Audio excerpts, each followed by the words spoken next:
नमस्कार दोस्तों, अगर आप फाइनेंशियल एजुकेशन के बारे में अवेयर है और इन्वेस्टमेंट के बारे में थोड़ा बहुत भी बेसिक नॉलेज रखते हैं तो आपने कभी ना कभी कहीं ना कहीं से शेयर मार्केट, म्यूचुअल फंड और आईपीओ के बारे में सुना होगा।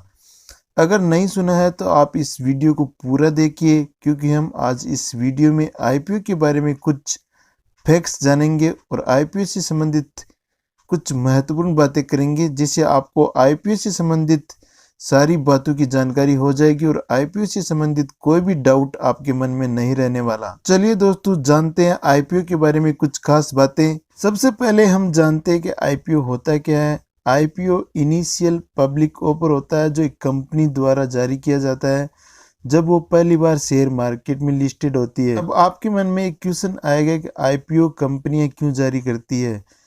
तो दोस्तों, आपको मैं बता दूं कि जब कंपनियों के पास फंड की कमी होती है, जब उसके पास कैपिटल की कमी होती है, तो पब्लिक के थ्रू फंड या कैपिटल को इकट्ठा करती है। इसके लिए वो इनिशियल पब्लिक ऑफर जारी करती है, जिसमें पब्लिक अपना पैसा लगाती है और उन कंपनियों के शेयर खरीदती है, जिससे कंपनी के पास कैपिटल इकट्ठा होती है, जिससे वो अपना इंफ्रास्ट्रक्चर को डेवलप कर सकती है, अपनी एसेट्स को बढ़ा सकती है और अपने लायबिलिटीज़ का पेमेंट कर सकती है।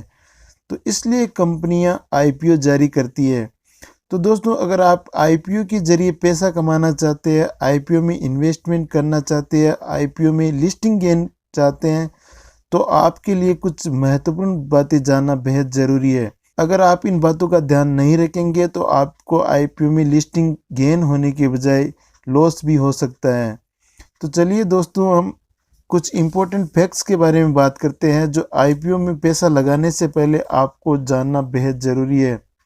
जैसे ही कोई कंपनी शेयर मार्केट में लिस्टेड होती है, तो लिस्टेड होने से पहले वो एक ऑफर लेटर जारी करती है।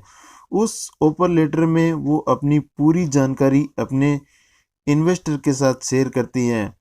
तो जैसे ही दोस्तों आप आईपीओ में अप्लाई करने जाते हैं, तो सबसे पहले उस ऑफर लेटर में आपको 3 बातें मुख्य रूप से ध्यान में होनी चाहिए, या उन 3 बातों को आपको देख लेना चाहिए। सबसे पहले नंबर पर है दोस्तों कोटा। जब भी कोई कंपनी ऑफर लेटर जारी करती है तो उसमें 3 कोटा निर्धारित करती है। उनमें 3 कोटा में सबसे पहला कोटा होता है RRI, और दूसरा कोटा होता है QIB, और तीसरा कोटा होता है NII। RRI का मतलब होता है दोस्तों रिटेल इंडिविजुअल इन्वेस्टर। हम आपके जैसे लोग जो रिटेल इन्वेस्टर होते हैं उनको RRI कहा जाता है। RRI का कोटा जितना ज़्यादा होता है, लिस्टिंग गेन उतना ही ज़्यादा होने के चांसेस होते हैं। दूसरा कोटा QIB होता है दोस्तों।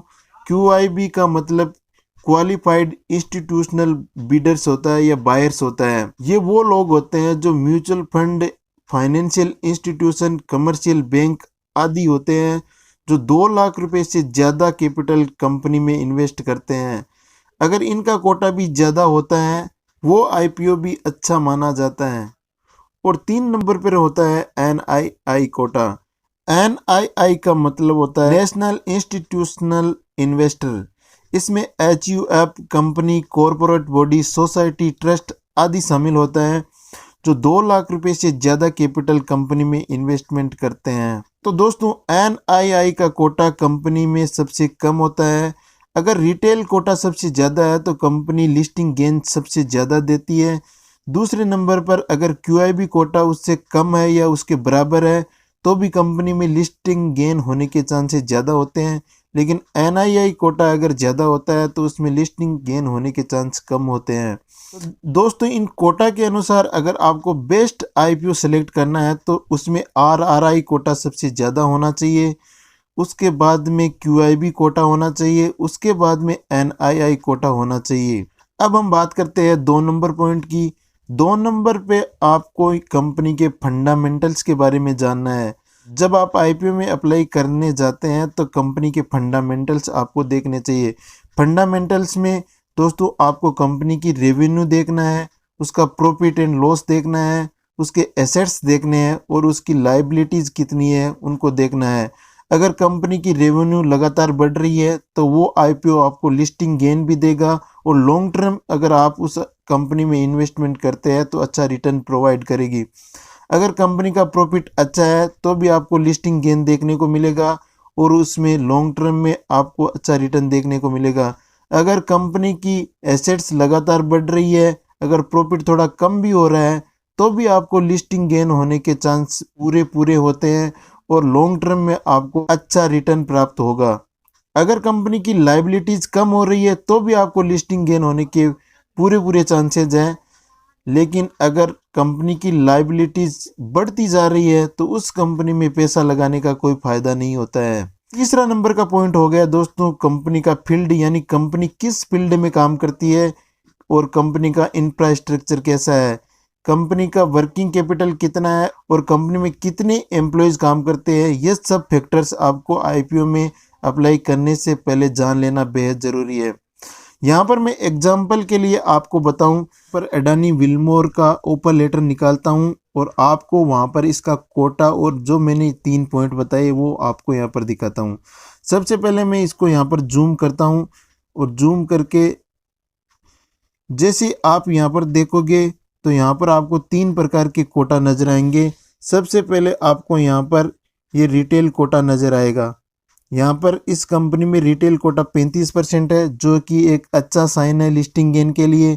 यहाँ पर 2 नंबर पर यहाँ पर QIB कोटा यहाँ पर लिखा हुआ है, तो QIB कोटा भी 50% है, जो रिटेल से ज़्यादा है लेकिन फिर भी अच्छा है, क्योंकि क्वालिफाइड इंस्टीट्यूशनल बायर होते हैं, वो कंपनी की फंडामेंटल सारी जानकारी देखने के बाद ही अपना पैसा लगाते हैं। तो अगर इसमें ज़्यादा पैसा लगाएंगे तो लिस्टिंग गेन होने के चांसेस बहुत ही ज़्यादा होंगे। और यहाँ पर नीचे आपको NII कोटा दिखाई दे रहा होगा, जो इन दोनों से कम, जो इन्वेस्टमेंट के लिए एक अच्छा साइन है। तो इस प्रकार दोस्तों आपने ऑफर लेटर में देख लिया कि तीनों कैटेगरी के कोटा किस प्रकार आते हैं और आपके कंपनी के फंडामेंटल्स होते हैं वो भी उस ऑफर लेटर में दिए हुए होते हैं, तो आपको उन फंडामेंटल्स को भी एक बार देख लेना है। इन सारी बातों का ध्यान अगर आप रखेंगे तो आपको कंपनी में इन्वेस्टमेंट करने से पहले सारी जानकारी होगी और आप अच्छी तरह से अपने इन्वेस्टमेंट को प्लान कर पाएंगे और होने वाले प्रॉफिट, रिटर्न्स और लिस्टिंग गेन को प्राप्त कर पाएंगे। तो दोस्तों आपको अब पता चल गया होगा कि आईपीओ में अप्लाई करने से पहले किन फैक्टर्स को आपको ध्यान में रखना चाहिए। अगर आईपीओ से संबंधित कोई क्वेश्चन है तो आप नीचे कमेंट बॉक्स में कमेंट करके पूछ सकते हैं।